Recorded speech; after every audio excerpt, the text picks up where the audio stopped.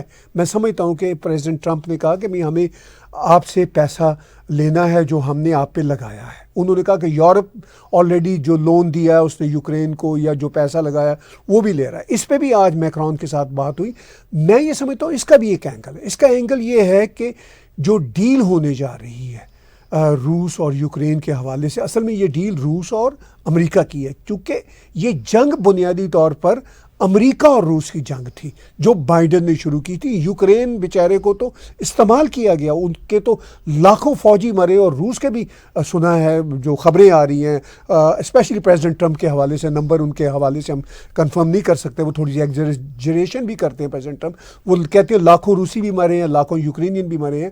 لیکن بہرحال ہزاروں اور ہزاروں تو ضرور مرے ہیں اور شاید لاکھوں مرے ہوں اور ملینز یوکرینین ڈسپلیس ہوئے ہیں. تو اس میں جو پریزیڈنٹ ٹرمپ بڑا سمارٹ کھیل کھیل رہے ہیں، وہ یہ کہہ رہے ہیں کہ ہمیں منرلز اپنے لینے ہیں. وہ کہہ رہے ہیں کہ ٹھیک ہم اپنے فوجی تو یوکرین میں نہیں بھیجیں گے، کوئی پتہ نہیں بعد میں وہ بھیج بھی دیں، لیکن وہ یہ کہہ رہے ہیں کہ اگر یورپ بھیج رہا ہے وہاں پہ فوجی پیس کیپنگ، تو وہ کم از کم ہمارے منرلز کی جو ہے وصولی وہ ہمیں ممکن بنائے. تو اس سے سمارٹ کیا گیم ہے کہ وہ روس کو یہ میسج دے رہے ہیں کہ بھائی اب ہم اپنے فٹ پرنٹس یوکرین میں رکھیں گے اپنے پیسے کے وصولی کی وجہ سے، لہٰذا اب تم وہاں آ کے ہمارے ساتھ میس نہ کرنا. اس میں صرف منرلز کی یا پیسے کی وصولی کی بات نہیں ہے، اس میں انفیکٹ وہ پریزیڈنٹ ٹرمپ یہ روس کو کہہ رہے ہیں کہ بھائی تم اب پیچھے ہٹ جاؤ، تمہیں جو ہم دے سکتے ہیں یوکرین کے جس حصے پہ قبضہ کیا ہوا ہے اس کا جو میکسیمم دے سکتے ہیں وہ تم سے بات چیت چل ہی رہی ہے اور شاید ہم تمہیں دے بھی دیں گے کچھ. اب تم بھی ہماری باتیں مانو، اب تم بھی ادھر کا رخ نہ کرنا. تم یہ کہتے ہو کہ نیٹو کا حصہ نہ بنے یوکرین، تو ہم نہیں اب بنا رہے اس کو. تو میرا خیال ہے یہ بہت ہی سمارٹ موو ہے پریزیڈنٹ ٹرمپ کی، اور یورپ بھی آن بورڈ آ رہا ہے اور یوکرین کو بھی آن بورڈ آنا پڑ رہا ہے. چلیے اب چلتے ہیں یو کے کی طرف. تو یو کے پرائم منسٹر چند روز بعد امریکہ کا وزٹ کرنے والے ہیں. تو کیا یورپ امریکہ کو اپنے ساتھ پھر سے جوڑ سکے گا، سیم پیج پہ آ سکیں گے دوبارہ؟ دیکھیے یو کے پرائم منسٹر پرابلی تھرسڈے کو وہاں پہنچیں گے. جب وہ وہاں پہنچیں گے تو ہم ان کی جو باڈی لینگویج ہوگی اور جو لینگویج ہوگی پریزیڈنٹ ٹرمپ کے ساتھ وہ تو ہم تب پیش کر دیں گے. وہ میرا خیال ہے کم و بیش ویسی ہی باڈی لینگویج ہوگی جیسی پریزیڈنٹ میکرون کی آج کی پریزیڈنٹ ٹرمپ کے ساتھ جو میٹنگ تھی اس پہ ہم نے دیکھی اور سنی. اب کیا اس سے یہ انڈیکیشن مل رہا ہے کہ ایک بہت یورپ کا امپورٹنٹ دیش ہے یو کے، اس کے بھی پرائم منسٹر آئیں گے چند روز بعد، اور میکرون جو یورپ کا بہت ہی امپورٹنٹ دیش ہے اس کے بھی پریزیڈنٹ آ چکے ہیں، مل چکے ہیں. تو کیا یورپ جو ہے وہ امریکہ کے ساتھ سیم پیج پہ آ رہا ہے؟ بالکل. یہ صرف اور صرف ان کا پیج ہلا تھا ڈیورنگ دا پاسٹ 1 month یا میکسیمم 2 ہفتوں کے دوران. اب 2 ہفتوں میں ہی صدر ٹرمپ کی، پریزیڈنٹ ٹرمپ کی لینگویج یورپ کو سمجھ آ گئی ہے. پریزیڈنٹ ٹرمپ کی جو پلاننگ ہے یورپ کو بھی سیو کرنے کی، ویسٹرن ورلڈ کو بھی سیو کرنے کی، سمجھ آ گئی ہے ان کو. ابھی ہمارے کینیڈا کو ٹھیک سے سمجھ نہیں آئی، ٹروڈو صاحب اتنے سمجھدار نہیں ہیں، لیکن مجھے لگتا ہے کہ ہمارے جو کینیڈین دوسرے پولیٹیشینز ہیں ان کو بھی اب کچھ نہ کچھ سمجھ آ رہی ہوگی. اس پہ آگے چل کے ہم بات کریں گے. لیکن یہ بات اب طے ہے کہ یورپ اور امریکہ دوبارہ سے سیم پیج پہ آ گئے ہیں، اور یہ کسی صورت بھی کسی دوسرے پیج پہ جا بھی نہیں سکتے، کیونکہ ان کے مفادات دہائیوں سے بلکہ سینچریوں سے، 3 سینچریوں سے کم از کم اگر ہم ہسٹری دیکھیں تو ایک دوسرے کے ساتھ جڑے ہوئے ہیں. ٹھیک ہے فرسٹ ورلڈ وار میں ایک دوسرے کے خلاف یہ لڑے، سیکنڈ ورلڈ وار میں لڑے، لیکن سیکنڈ ورلڈ وار کے بعد انہوں نے یہ سیکھا کہ بھائی ہم کیسے اب ایک دوسرے کے ساتھ لڑتے اور مرتے رہیں گے. تو تھوڑا سا یہ ہمیں یہ رکھنا نظر آیا تھا پچھلے کچھ 2-3 ہفتوں کے دوران، وہ اب رکھنا فل ہو رہا ہے. پریزیڈنٹ میکرون کے دورے کے بعد پرائم منسٹر یو کے کا دورہ ہوگا، تو آپ کو میرا یہ خیال ہے اسی طرح کی باڈی لینگویج ملے گی، نظر آئے گی جس طرح کی آپ کو پریزیڈنٹ میکرون کے ساتھ پریزیڈنٹ ٹرمپ کی نظر آئی ہے. اسی طرح یو کے پرائم منسٹر کے ساتھ باڈی لینگویج ان کی بڑی ملتی ہوئی نظر آئے گی. چلیے جرمنی کے الیکشن رزلٹ سامنے آ چکے ہیں.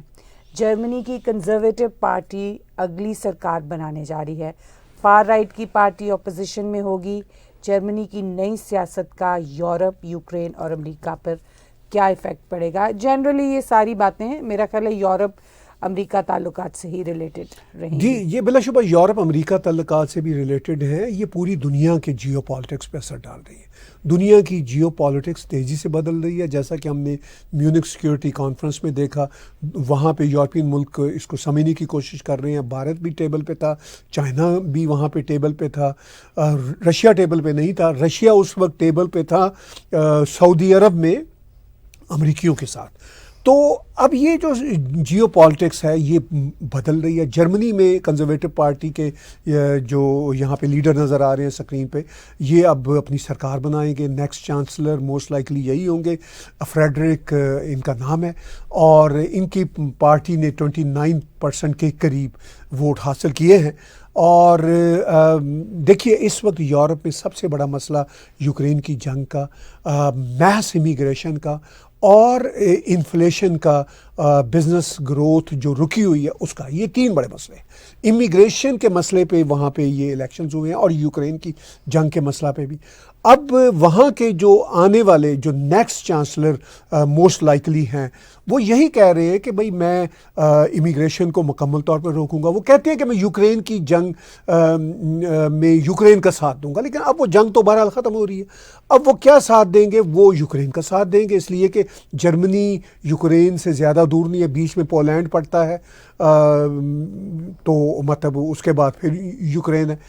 تو اس ساری صورتحال میں میں یہ سمجھتا ہوں کہ جرمنی کے یہ الیکشن، جرمنی ایک بہت بڑا ملک ہے، یورپ کی سب سے بڑی اکانومی ہے. ابھی ہم نے فرانس اور یوکے کی پیچھے بات کی، جرمنی اس کے بعد ایک مطلب امپورٹنٹ ملک ہے. انفیکٹ جرمنی کی اکانومی کے جو سچویشن ہے اس کے مطابق جرمنی نمبر 1 آتا ہے، پھر فرانس اور یوکے آتے ہیں.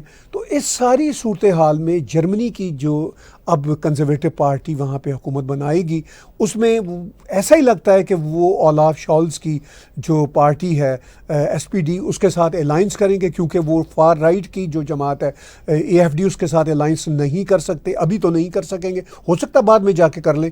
اے ایف ڈی فار رائٹ کی پارٹی، امریکی میڈیا اور یورپین میڈیا ان کو کہتا ہے، لیکن وہ خود کو کہتے ہیں کہ ہم لائبرٹیرین ہیں. فار رائٹ کی پارٹی جو ہے وہ اپوزیشن میں بیٹھے گی، بڑی امپورٹنٹ ان کی اپوزیشن ہوگی. 152 سیٹس انہوں نے لی ہیں. تو یہ جو جرمنی کے الیکشن کے رزلٹس ہیں یہ جرمنی کو بھی چینج کریں گے، یورپ کو بھی چینج کریں گے، اور اس کے ساتھ ساتھ یہ امریکہ کے ساتھ بھی اچھے تعلقات بنائیں گے. یوکرین کی جنگ تو آلموسٹ رکنے کو جا رہی ہے، وہ تو امریکہ نے طے کر دیا اور اس پہ یورپ آن بورڈ آ چکا ہوا ہے. میرا خیال ہے کہ ان تمام اس وقت جو پوری بدلتی ہوئی جو پوزیشن ہے گلوبلی، خاص طور پہ ویسٹ میں جو کچھ ہو رہا ہے، اس میں اس کے پیچھے 3 بہت بڑے فیکٹرز ہیں: اکانومی، امیگریشن کے مسائل، اور پھر چینجنگ ورلڈ آرڈر. یہ سب چیزیں مل کر بہت انفلوئنس کر رہی ہیں بہت سارے الیکشنز کے اوپر، اور ان کے ریزلٹس بھی اس کے مطابق ہی آ رہے ہیں. یعنی کہ بہت زیادہ چینج کا ایفیکٹ جو ہے وہ ہمیں الیکشنز کے رزلٹ اور تمام تر پولیٹیشنز کے بیہیویئر میں بھی لگتا ہے. اور چینجنگ ورلڈ آرڈر آلریڈی ہو چکا، یعنی اب کوئی ایسا رستے میں لگتا نہیں ہے مشکل مسئلہ کہ جو کسی اور جنگ کو پرووک کر سکے، سوائے اس کے کہ اب سیٹلمنٹ ہوگی ان تمام معاہدوں پر، ان تمام باتوں پر. اس کے لیے ٹائم چاہیے جو کہ اب ڈیسائیڈ ہو چکے ہیں.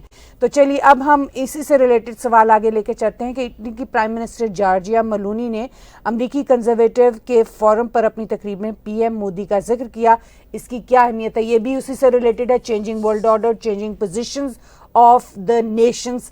تو اس پہ آپ کیسے روشنی ڈالیں گے؟ دیکھیے، آپ چینجنگ ورلڈ آرڈر کی بات کر رہی ہیں، تو چینجنگ ورلڈ آرڈر میں یہ ایک بہت امپورٹنٹ بات ہوئی کہ پریزیڈنٹ ٹرمپ الیکٹ ہوئے، اب آفس سنبھال چکے ہیں. ان کے الیکٹ ہونے کے بعد جرمنی میں کنزرویٹو پارٹی جیتی. اگر وہ نہ بھی الیکٹ ہوتے، بائی دا وے جرمنی میں کنزرویٹو پارٹی نے ہی جیتنا تھا، کیونکہ جب جرمنی کی پرانی سرکار، ابھی تو وہ سرکار انکمبنٹ ہے مسٹر شالز کی، تو مسٹر شالز نے جب اعلان کیا تھا سنیپ الیکشن کا، تب بھی جو پولز ہمیں بتا رہے تھے، ابھی پریزیڈنٹ ٹرمپ الیکٹ ہوئے ہی تھے تبھی پولز ہمیں بتانا شروع ہو گئے تھے، بلکہ وہ شاید ابھی الیکٹ بھی نہیں ہوئے تھے اگر میں یاد کرنے کرنے کی کوشش کروں. تبھی پولز نے ہمیں بتانا شروع کر دیا تھا کہ جرمنی میں جیتیں گے کنزرویٹو پارٹی والے اور فار رائٹ کا بھی ہوگا اس میں آگے جا کے رائز ہوگا, اور وہ ایگزیکٹلی ویسا ہی ہوا جیسا کہ انہوں نے پریڈکٹ کیا تھا. اب آپ نے یورپ کے چوتھے بڑے ملک اٹلی کی بات کی, تو ابھی ہم نے 3 بڑے ملکوں کی بات کی تھی. تو اٹلی کی پرائم منسٹر نے ابھی 2 روز پہلے ہی سیپاک میں جو ایک امپورٹنٹ کنزرویٹوز کا, امریکن کنزرویٹوز کا فورم ہے, اس میں یہ تقریر کرتے ہوئے بڑی امپورٹنٹ تقریر کی. انہوں نے پریزیڈنٹ ٹرمپ کو بہت خراج تحسین پیش کی. پریزیڈنٹ ٹرمپ کے ساتھ ساتھ انہوں نے پی ایم مودی کا بھی ذکر کیا, کیونکہ اس پورے ویسٹرن پالیٹکس اور ویسٹرن ہیمیسفیئر کی جب بات ہم کرتے ہیں تو بھارت کا اس میں کہیں تذکرہ نہیں ہوتا, کیونکہ بھارت اس میں نہیں ہے, بھارت تو ایسٹرن ہیمیسفیئر میں ہے. تو یہ ایک امپورٹنٹ ہے. آپ نے پوچھا اس کی اہمیت کیا ہے جو انہوں نے پرائم منسٹر مودی کا ذکر کیا. تو اس میں اہمیت یہ ہے کہ پرائم منسٹر مودی کو آن بورڈ لیا ہے پرائم منسٹر میلونی نے, اور ان کو جو ورلڈ لیڈرشپ ہے اس میں شامل کیا ہے. کیونکہ دیکھیے بڑی فرینکلی بات یہ ہے کہ پرائم منسٹر میلونی ہو یا میکرون ہو یا جرمنی کی نئی بننے والی سرکار ہو یا ایون پرانی سرکار ہو یا امریکن اسٹیبلشمنٹ ہو یا ایون کینیڈین اسٹیبلشمنٹ ہو, یہ بھارت اور چائنا کا ذکر تو کرتے ہیں کیونکہ چائنا بہت بڑی اکانومی ہے, مگر بھارت بھی ابھرتی ہوئی اکانومی ہونے کے باوجود اس کا ذکر ویسٹرن ورلڈ اتنے بڑے فورم پہ نہیں کرتے.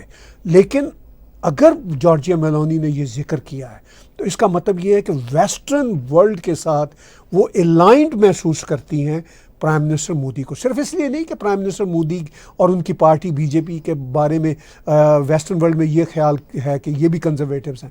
بالکل وہ کنزرویٹوز ہیں, مگر وہ بڑے سینٹر رائٹ کے کنزرویٹوز ہیں. بی جے پی پرائم منسٹر مودی وہ تو بھارت کے سینٹر رائٹ کے ہیں. بھارت کے جو بائی دا وے جو لیفٹسٹ ہیں جیسے راہل گاندھی, وہ تو ایلیٹ کلاس کے لوگ ہیں. یہ پرائم منسٹر مودی ان کے جو لوگ ہیں یہ تو بہت عوامی لوگ ہیں, جنتا کے لوگ ہیں, اسی لیے بی جے پی ان کی پارٹی کا نام ہے.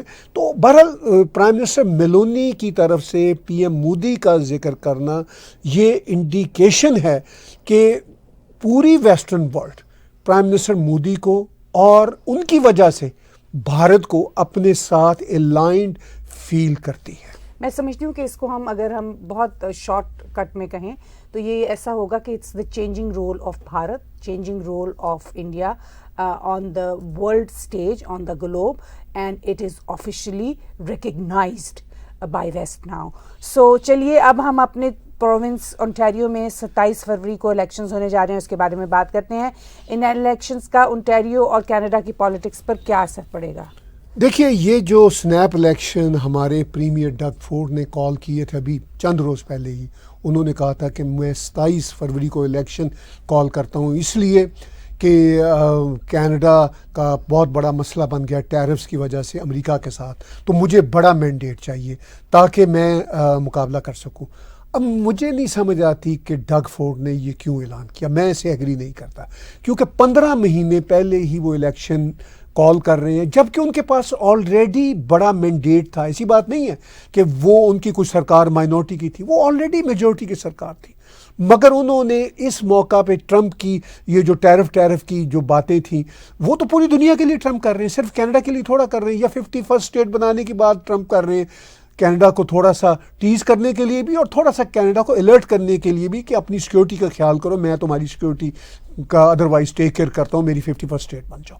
تو اس ساری صورتحال میں ڈگ فورڈ نے انفیکٹ موقع سے فائدہ اٹھایا. اس نے سوچا کہ ہو سکتا ہے کہ بونی کرامبی جو نئی لیڈر بنی ہے لبرل پارٹی آنٹیریو کی, ہو سکتا ہے اس کی تھوڑی سی مقبولیت بن جائے آنے والے مہینوں میں, جب تک اگلا الیکشن اپنے ڈیو ٹائم پر اگر ہوتا, جیسا کہ میرا خیال ہے جون 2026 میں یہ الیکشن ہونا تھا.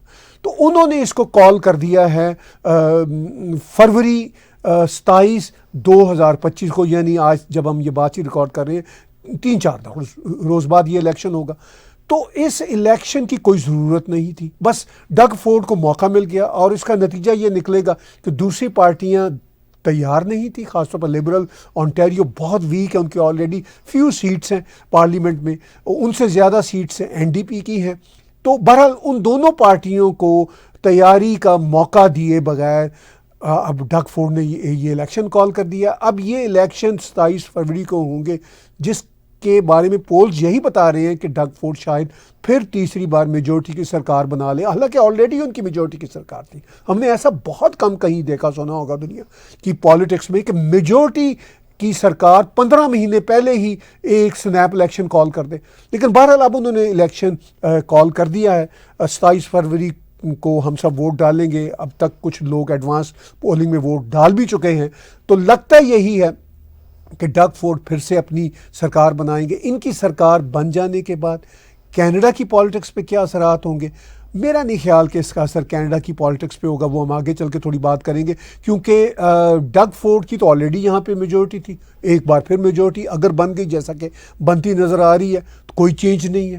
وہ انٹیریو کی پالیٹکس بھی جوں کی توں رہے گی. تھوڑی یہ جو نئی ان کی اپوزیشن این ڈی پی کی اپوزیشن ہے یہاں پہ, یا این ڈی پی کے علاوہ لبرلز کی کچھ سیٹیں ہیں, وہ شاید 19-20 کے فرق کے ساتھ ویسی کی ویسی رہیں, ان میں کوئی اضافہ یا کمی زیادہ نہ ہو سکے, تھوڑا بہت ہوگا کمی اضافہ. تو یہ اس پہ بھی مجھے انٹیریو کے الیکشن پہ بھی کوئی اثر پڑتا نظر نہیں آ رہا, اور ان الیکشن کے جو رزلٹس ہوں گے ان کا کینیڈا کے الیکشن یا کینیڈا کی پالیٹکس پہ بھی کوئی اثر مجھے پڑتا نظر نہیں آ رہا. میرا خیال ہے کہ بہت زیادہ پریشر بڑھ گیا اور بہت زیادہ پولیٹیکل چینجز تیزی کے ساتھ امریکہ اور کینیڈا کے صورت حالات میں ٹائم بوروئنگ کا یہ ایک اچھا انہوں نے موقع لیا, اور اپنے پولیٹیکل سٹریس کو کم کرنے کے لیے یہ سارا کچھ میرا خیال ہے کہ یہ ہوا. چلیے آخر میں بات کر لیتے ہیں کہ امریکہ کے ساتھ کینیڈا کی ٹھنی ہوئی ہے. کینیڈا کی سیاست ڈاواں ڈول ہے, ہماری سیاست کدھر کو جاتی نظر آتی ہے, اور امریکہ کے ساتھ ہمارے تعلقات میں سدھار کیسے آئے گا؟ ٹیرف سے شروع ہو کے بعد چلتی بڑھتی چلی جا رہی ہے, اس کو آپ کس طرف جاتا دیکھتے ہیں؟ دیکھیے, امریکہ کے ساتھ کینیڈا کی ٹھنی ہوئی ہے. میں یہ کہوں گا کہ ٹھنی ہوئی تھی. شروع میں جب پریزیڈنٹ ٹرمپ آئے تو انہوں نے کافی پریشر بلڈ کیا. پھر یہ ابھی ریسنٹلی ہمارے سارے پریمیئر گئے ہوئے تھے امریکہ وائٹ ہاؤس کے بعد, جیسے کشکول لے کے کھڑے ہوتے اس طرح کی یہ فوٹویں کھنچوا رہے تھے. مجھے تو بڑی امبیرسمنٹ ہو رہی تھی, اور مجھے سمجھ نہیں آ رہی تھی یہ کیوں گئے تھے. ٹرمپ کے کسی قریبی بندے نے ان کو گھاس نہیں ڈالی. آخر میں شاید ان کے ٹریجری سیکرٹری کے کچھ لوگ ان سے ملے ہیں. اب سارے کے سارے پریمیئر ڈگ فورڈ سمیت سارے کے سارے وہاں پہنچ گئے. ایک ایسا جوکر نامہ تھا, جسٹ اے جوکری. اچھا, ایک طرف ڈگ فورڈ اور سارے پریمیئر, خاص طور پر ڈگ فورڈ سب سے زیادہ بڑھ کے, مجھے ڈگ فورڈ نے ان معاملات میں ڈس اپوائنٹ کیا. وہ یہ کہہ رہے تھے جی کہ اگر امریکہ نے ٹیرف لگائے تو ہم بھی ٹیرف لگا دیں گے, ڈالر کا جو آپ ڈالر سے دیں گے, اینٹ کا جو آپ پتھر سے دیں گے, اس طرح کی لینگویج یوز کر رہے تھے. بھائی اگر ان کے ٹیرف لگانے سے آپ اگر ٹیرف لگاتے ہیں, ریٹیلیٹری ٹیرفس لگاتے ہیں, تو آپ سمجھتے ہیں کہ آپ کمپنسیٹ کر لیں گے حالات کو, تو پھر آپ کو کشکول لے کے وہاں جانے کی ضرورت کیا تھی؟ اس کا مطلب یہ کہ آپ کو تو پھر فکر نہیں ہونی چاہیے تھی. لیکن آپ کو فکر ہے اور فکر تھی, اس لیے آپ پہنچے. مگر یہ طریقہ نہیں ہے ہینڈل کرنے کا. امریکہ کی اکانومی کے ساتھ کینیڈینز مقابلہ نہیں کر سکتے. امریکہ کا پوری دنیا کے ساتھ بزنس ہے. کینیڈا کا موسٹلی جو بزنس ہے 80 to 90% صرف امریکہ کے ساتھ ہے. امریکہ کا تو پوری دنیا کے ساتھ بزنس ہے. تو اس ساری سچویشن کو ڈیل کرنے کے لیے جو میکرون نے آج راستہ اپنایا, جس طرح لائٹ طریقے سے پریزیڈنٹ ٹرمپ سے ملاقات کی, اور وہ ہونی چاہیے. اچھا, انفارچونیٹلی ہمارا ہیڈ آف دا اسٹیٹ ہی کوئی افیکٹو نہیں ہے. ٹروڈو نے انٹینڈ ٹو ریزائن شو کیا ہوا ہے. 9 مارچ کو نیا ان کی پارٹی کا لیڈر آئے گا جو موسٹ لائکلی مارک کارنی ہوگا. اب تب تک ٹروڈو کو لیم ڈک جو ہم پرائم منسٹر کے طور پر دیکھ رہے ہیں, تو اس کی کوئی حیثیت ہی نہیں ہے. اچھا, جب یہ اس نے انٹینٹ ٹو ریزائن نہیں بھی شو کیا تھا, یہ مارالاگو میں ملنے گیا تھا, پریزیڈنٹ الیکٹ ٹرمپ تھے اس وقت آفس نہیں سنبھالا تھا, تو پریزیڈنٹ ٹرمپ نے اس کو گورنر کہہ دیا, 51 اسٹیٹ بن جانے کی بات کی. وہ ابھی تک مذاق چل رہا ہے, اس میں کچھ ریئلٹی بھی ہے, ٹروڈو یہ کہتا ہے. تو اس ساری صورتحال میں حالات جو ہیں کینیڈا کے, کینیڈین امیچور پولیٹیشینز کے, اور جو کینیڈین ہمارا CBC کا جو امیچور میڈیا ہے وہ اس کو مطلب اگنائٹ کرتا رہا, انسٹیگیٹ کرتا رہا. امریکہ کو تو ان باتوں سے فرق نہیں پڑے گا. اب کینیڈا کی پالیٹکس, انٹیریو کے الیکشنز کی ابھی ہم نے بات کی, وہ اب رزلٹ 27 فروری کی رات کو آ جائیں گے, جو موسٹ لائکلی وہی لگتے ہیں کہ ڈگ فورڈ ہی حکومت بنائے گا. پھر یہ ہے کہ 9 مارچ کو اگر مارک کارنی آ گیا تو مارک کارنی لیڈر بن گیا تو وہ آف کورس وہ پرائم منسٹر بھی ہوگا. پھر وہ ووٹ آف کانفیڈنس لے گا جب پتہ میرا خیال میں اینڈ آف دا مارچ میں پارلیمنٹ واپس آئے گی, یا پتہ نہیں ٹروڈو کیا نیا تماشا کرتا ہے. تو اس کے بعد اگر وہ ووٹ آف کانفیڈنس لینے میں کامیاب ہو گیا مارک کارنی, اور پھر اس کے بعد الیکشن کال اس نے کیے, ہو سکتا ہے وہ لنگر آن کر کے پھر اکتوبر تک لے جائے اور کہے کہ تب میں الیکشن کراؤں گا. اگر اس کو ووٹ آف کانفیڈنس مل گیا جگمیت سنگھ کی طرف سے تو وہ تو پرائم منسٹر رہے گا. تو بڑی ہی صورتحال ڈاما ڈول ہے. انٹل انلیس کینیڈا کا کوئی پراپر لیڈر نہیں سامنے آتا, تب تک ہم کیسے امریکہ کے ساتھ پرائم منسٹر جو ہمارا اگر کوئی نہیں ریزنیبل بنتا, وہ کیسے ملاقات کرے گا پریزیڈنٹ ٹرمپ سے, کیونکہ ہیڈ آف دا اسٹیٹس تو کوئی آلموسٹ ہے ہی نہیں ہمارے پاس. کہنے کو ٹروڈو ہے مگر اس کے ہیڈ میں کوئی عقل ہی نہیں ہے. تو کیا کریں ہم اس وقت, ہم اس لیے پریشانی کا شکار ہیں. ادروائز امریکہ کے ساتھ جو ہماری تھوڑی بہت ٹھنی ہوئی ہے, بہت نہیں ٹھنی ہوئی, جو تھوڑی بہت ٹھنی ہوئی ہے وہ ایشوز ریزالو ہو سکتے ہیں, but we need a strong leader however that would be. I think اس میں بہت بڑا فیکٹر یہ بھی ہے کہ پولیٹیکل چینجنگ سینیریو جو ہے اس کو سیٹل ہونے میں تھوڑا سا ٹائم لگے گا, اور اس کے ساتھ ساتھ امریکہ اور کینیڈا ایک دوسرے کے ساتھ بہت جڑے ہوئے ہیں, ان کے بہت سے کامن انٹرسٹ ہیں اور ان کی بہت ساری چیزیں ایک دوسرے کے ساتھ ساتھ چلتی ہیں. پولیٹیکل گلوبل سینیریو میں اس وقت جو لیڈرشپ کرائسس اور جو وہ چل رہا ہے اس کے اثرات کینیڈا پر بھی ہیں, اور زیادہ ڈومیننٹ امریکہ کے حالات کے ساتھ ہمارے حالات بہت بندھے ہوئے ہیں. اور ان تمام باتوں کا فیصلہ آہستہ آہستہ وقت کے ساتھ ساتھ ٹرمپ کی نئی حکومت کے آ جانے, سیٹل ہونے اور کچھ جو وہ کہہ رہے ہیں ان کی امپلیکیشنز کے بعد ہی نظر آئے گا. اس پر ہم گرما گرم تبصرے کرتے رہیں گے, ساتھ ساتھ صورتحال آپ کے سامنے لاتے رہیں گے. آج کا بلا تکلف شو طاہر گورا اور میرے ساتھ دیکھنے کا بہت شکریہ. آپ ہمارے ٹیگ ٹی وی کے یوٹیوب چینل کو سبسکرائب کیجئے. ہمارے اسی چینل پر موجود ڈونیٹ کے بٹن کو دبا کر آپ پیٹریون, پے پال یا کریڈٹ کارڈ کے ذریعے ڈونیٹ کر سکتے ہیں.